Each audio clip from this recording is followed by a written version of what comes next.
We had it going so good.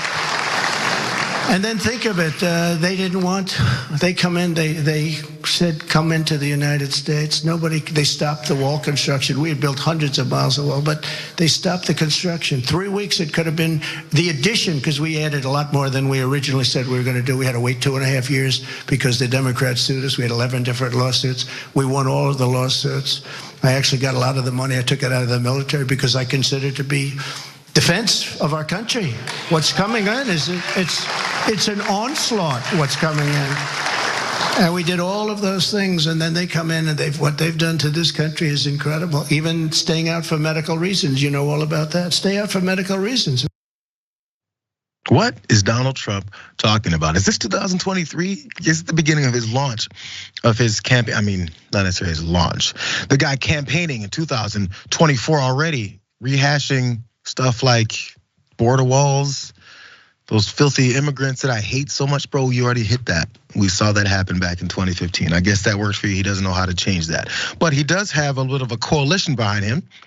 He had a couple events over the weekend, New Hampshire, and also in South Carolina. That's where we pick up Lindsey Graham, of course, because he's part of the whole team there. And he had some inspiring words to say for Trump's candidacy. Let's watch. Thank you.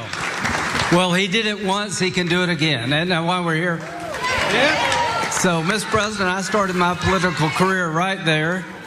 And I got my first paycheck, and I said, I got to get out of here. To the State House people, you're not doing it for the money. There's one thing I want to talk to you about. How many times have you heard, we like Trump policies, but we want somebody new? There are no Trump policies without Donald Trump. I was there. We live in a dangerous world right now. The good news for the Republican Party, there are many, many talented people for years to come, but there is only one Donald Trump. And I say this sincerely. You can talk about his policies, but you could not do what he did. What is that? Burbank, what does that mean? Like, I have a guess, but he said you can talk about his policies, but you can't do what the man did. Well, his policies are what he did, right? And I assume anyone can do those policies. What is he talking about? Yes, there was a section in the middle where he went through all this stuff that he said he saved the Middle East and he saved this country, and then he I guess, saved the world. There's all these things he went through that was so awesome about what Donald Trump has done, but those are his policies. And then he did it. Like, I don't know, man. He's really trying. He's reaching here. But one other part, really fast. I'm sorry, because I enjoyed this part. Was he said, "Mr. Trump, I started my career right there in South Carolina at the State House. I got my first paycheck, and I said I got to get out of here because they don't do it for the money at the state level." I mean, I think that to mean this just doesn't pay enough. I'm in this for the money, so I went national. Sounds like that's what it is that he's talking about. There's a lot going on here. Maybe this is the right way to kick off the campaign. I don't know. Yeah, I think it's brilliant. I think it's hilarious. Lindsey Graham really saying the quiet part out loud. Jesus. You can't pay me enough to govern with honesty and decency. It's ridiculous. And the way they talk about Trump, like, what do they mean by that? There's no one that could bring Trump policies but Trump. It's because Trump didn't run on a policy platform.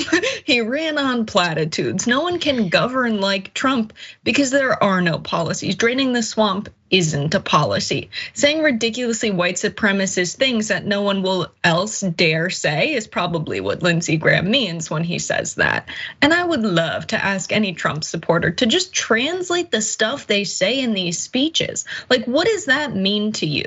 Force them to think about it for more than half a second. And I have no idea what they would come up with, but I would love to do street interviews with that as the topic. There's no way. They can't pull it off. And as I pointed out, by the way, the reasons Lindsey Graham is there, speaking from underneath the podium there, is because he's part of the South Carolina leadership team for Trump's run. Let's look at that list, because there's a name that's not on it in case you want to, in case you guys are keeping track here. It's Governor Henry McMaster, Lindsey Graham there. He's the senator. There's another senator that I'm not. Let me see: Joe Wilson, William Timmons. Where's Tim Scott? Where is Tim Scott. That's what's going on. This, as we all know, back in 2016, Lindsey Graham did run and got beat in the primary field of 27 candidates.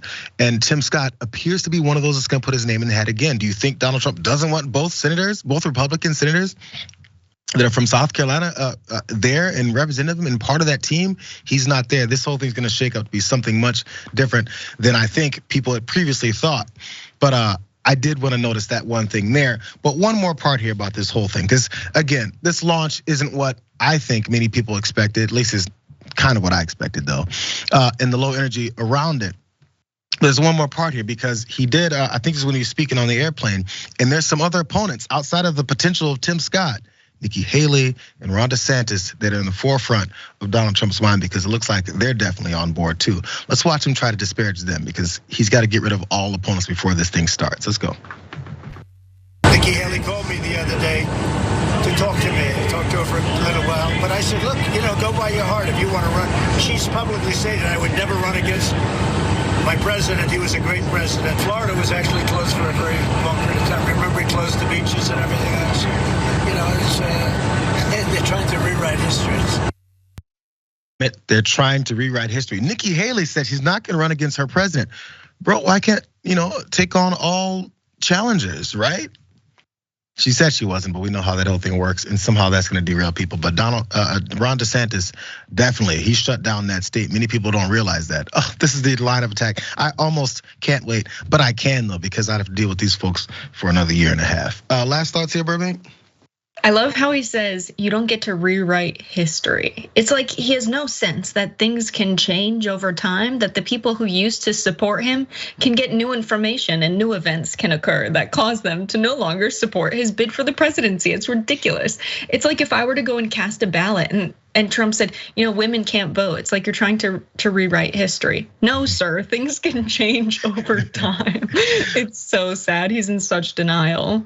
Well, and he's the perfect fit for this, I guess, as the head of the party as it has been, because the regressive policies are definitely always there. Like, what are you talking about? Women can vote. What's the matter with you?